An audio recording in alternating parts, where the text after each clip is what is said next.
Hello students, welcome to my channel. आज हम इस वीडियो में देखेंगे कि रेस्पिरेशन क्या है, टाइप्स ऑफ रेस्पिरेशन। तो रेस्पिरेशन समझने के लिए पहले हमें ये समझना होगा कि वो कहाँ पे होता है। तो जो भी हम खाना खाते हैं वो उसमें कार्बोहाइड्रेट्स रहते हैं, जो भी शुगर्स फॉर्म रहते हैं, फाइनली वो ग्लूकोज में कन्वर्ट होके हम हमारे हर एक सेल्स में होता है ग्लूकोज। अब ये ग्लूकोज जो है वो एनर्जी गिविंग मॉलिक्यूल है। ये ग्लूकोज ब्रेक डाउन होकर हमें एनर्जी देता है और carbon dioxide, lactic acid, various other products देते हैं। अगर ये ग्लूकोज ऑक्सीजन की प्रेजेंस में ब्रेक डाउन होता है तो उसे बोलेंगे एरोबिक रेस्पिरेशन। एंड अगर यही ग्लूकोज बिना ऑक्सीजन के ब्रेक डाउन होगा मतलब ऑक्सीडाइज होगा, यूज़ होगा, तो उसको हम कहेंगे एनएरोबिक रेस्पिरेशन। एन मतलब नहीं, एरोबिक मतलब ऑक्सीजन। तो जहाँ पे ऑक्सीजन नहीं है वो होगा एनएरोबिक रेस्पिरेशन। एरोबिक मतलब इन प्रेजेंस ऑफ ऑक्सीजन। तो पहले हम देखेंगे व्हाट इज़ एरोबिक रेस्पिरेशन। तो ये एरोबिक रेस्पिरेशन है। Oxygen is used for oxidation of food. Food यहाँ मतलब ग्लूकोज है ना। जब जब भी ग्लूकोज ऑक्सीडाइज होगा तो बहुत सारी एनर्जी रिलीज होगी। ये जो एनर्जी रिलीज होती है वो एटीपी मॉलिक्यूल्स में स्टोर हो जाती है और उस एटीपी मॉलिक्यूल्स से फिर हमें हमारे बॉडी का जितना भी दूसरा काम, मेटाबॉलिज्म चल रहा होता है, उसमें जहाँ भी एनर्जी की रिक्वायरमेंट होती है तो उस एटीपी मॉलिक्यूल्स फुलफिल करते हैं।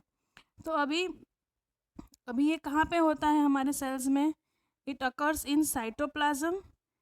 ग्लाइकोलिसिस जो उसका फर्स्ट फेज होता है वो साइटोप्लाज्म में, एंड फिर माइटोकॉन्ड्रिया में। तो इस दो जगह पे ये साइकिल होती है। माइटोकॉन्ड्रिया में कौन सी साइकिल होती है? Krebs cycle and electron transport chain. तो ये दो स्टेप्स में कंप्लीट होता है पूरा oxidation of glucose. And finally glucose oxidise होकर कार्बन डाइऑक्साइड, वाटर और एनर्जी में कन्वर्ट होता है। तो उसका एग्जाम्पल्स क्या है? Most of the plants and animals. अब एरोबिक रेस्पिरेशन उसमें दो है पार्ट। एक तो है एक्सटर्नल रेस्पिरेशन और एक है इंटरनल रेस्पिरेशन। तो एक्सटर्नल रेस्पिरेशन क्या है हम देखते हैं। एक्सटर्नल रेस्पिरेशन मतलब जो हम ब्रीद इन करते हैं वो ब्रीद हमारी जाती है लंग्स में। लंग्स में से वो जाती है एल्वियोलर सैक, जो बलून जैसे स्ट्रक्चर होते हैं छोटे छोटे, वो उसको एल्वियोलर सैक कहते हैं।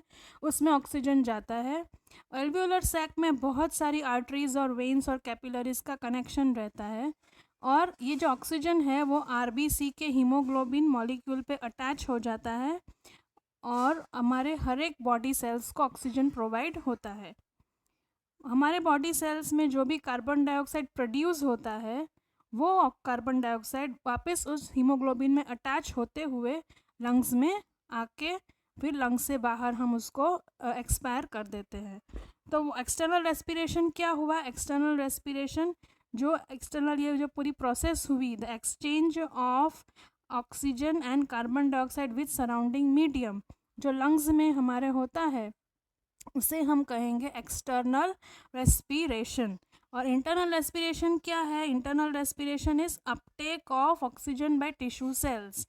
जो टिश्यू सेल्स है वो ऑक्सीजन लेंगे और उस ऑक्सीजन को यूज़ करते हुए ग्लूकोज मॉलिक्यूल को ऑक्सीडाइज करेंगे। So oxidation of food inside the cells by oxidising enzymes and elimination of carbon dioxide from the tissue. और जो भी कार्बन डाइऑक्साइड टिश्यू में प्रोड्यूस होता है वो ये जो हीमोग्लोबिन है वो लेकर वापस उसे बाहर छोड़ते हैं। तो वो जो पूरा प्रोसेस होता है जो सेल्स में चलता है, ऑक्सीजन यूज़ होता है और कार्बन डाइऑक्साइड रिलीज़ होता है और ग्लूकोज मॉलिक्यूल ऑक्सीडाइज होता है, ये जो पूरा प्रोसेस सेल्स के अंदर चलता है उसको हम कहेंगे इंटरनल रेस्पिरेशन। तो एरोबिक रेस्पिरेशन में दो प्रोसेस रहेंगी जिससे हम कहेंगे internal respiration and external respiration. दूसरी टाइप की रेस्पिरेशन ये है जिसको हम कहेंगे कि anaerobic respiration. As the name suggest, और नेम में ही समझ में आ जाता है कि ऑक्सीजन इसमें नहीं चाहिए। तो food is oxidise without using molecular oxygen, उसमें ऑक्सीजन की ज़रूरत नहीं है, और ये टेक्स प्लेस इन साइटोप्लाज्म में ही होता है। And it provides very less energy. क्यों प्रोवाइड लेस एनर्जी करता है? क्योंकि ग्लूकोज मॉलिक्यूल कंप्लीट ब्रेकडाउन नहीं हुआ है। तो बिकॉज वो ग्लूकोज मॉलिक्यूल कंप्लीट ब्रेकडाउन नहीं हुआ है तो वो लेस एनर्जी हमें देता है। तो ये टाइप ऑफ एनारोबिक रेस्पिरेशन कहाँ पे होता है? तो मसल्स, जब हम बहुत ही फास्ट रेसिंग करते हैं या दौड़ते हैं या ऐसा कोई हैवी वर्क करते हैं तो हमें हमेशा वी हैव फेल्ट दैट हमारे मसल्स जो है वो पेन करते हैं। मसल्स पेन क्यों होता है? क्योंकि जब हम हैवी वर्क करते हैं तो ज़्यादा ऑक्सीजन चाहिए, उतना ऑक्सीजन मिलता नहीं है, कम ऑक्सीजन में ज़्यादा ग्लूकोज को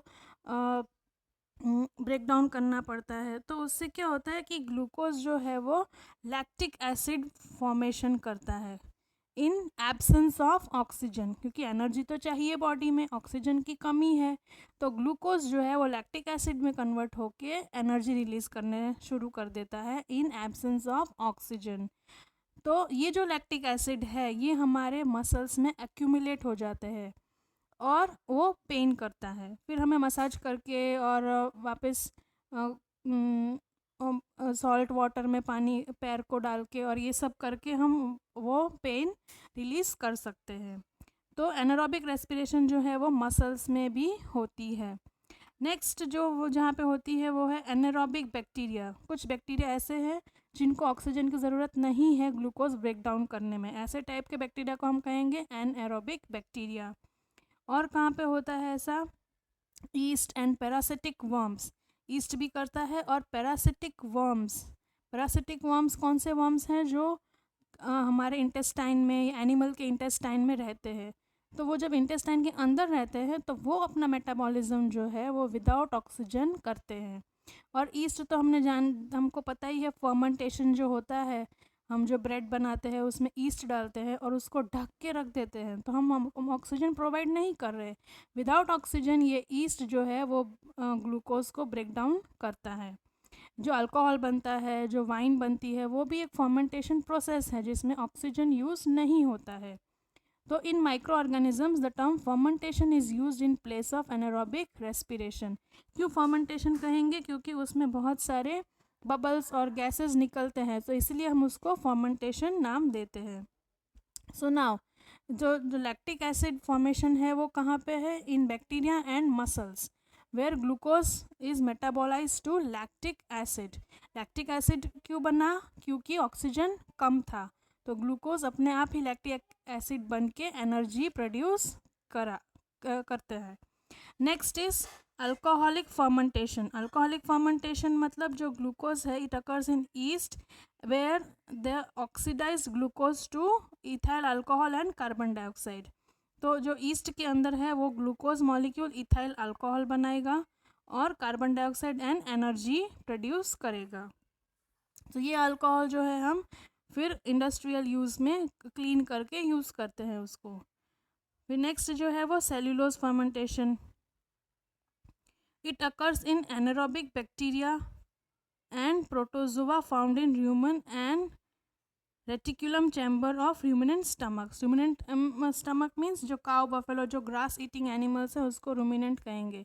तो उनके स्टमक में वो जब खाना खाते हैं तो वो रॉ वेजिटेबल्स, ग्रास, ये सब लीव्स वो सब खाते हैं, तो उसमें cellulose is the highest content. तो उसको डाइजेस्ट करने के लिए जो बैक्टीरिया होता है वो एनारोबिक बैक्टीरिया होता है। सो वो उनके स्टमक में ये कन्वर्ट करेगा volatile fatty acids, lactic acid, CO2 and methane में। तो ये this is the whole topic of types of respiration, aerobic and anaerobic respiration. तो आई होप दिस टॉपिक आपको क्लियर समझ में आया होगा। अगर आपको अच्छा लगा है तो लाइक ज़रूर करिए, कोई डाउट्स है तो कमेंट करके बताइए और मेरे चैनल को सब्सक्राइब ज़रूर करिए। Thank you for watching.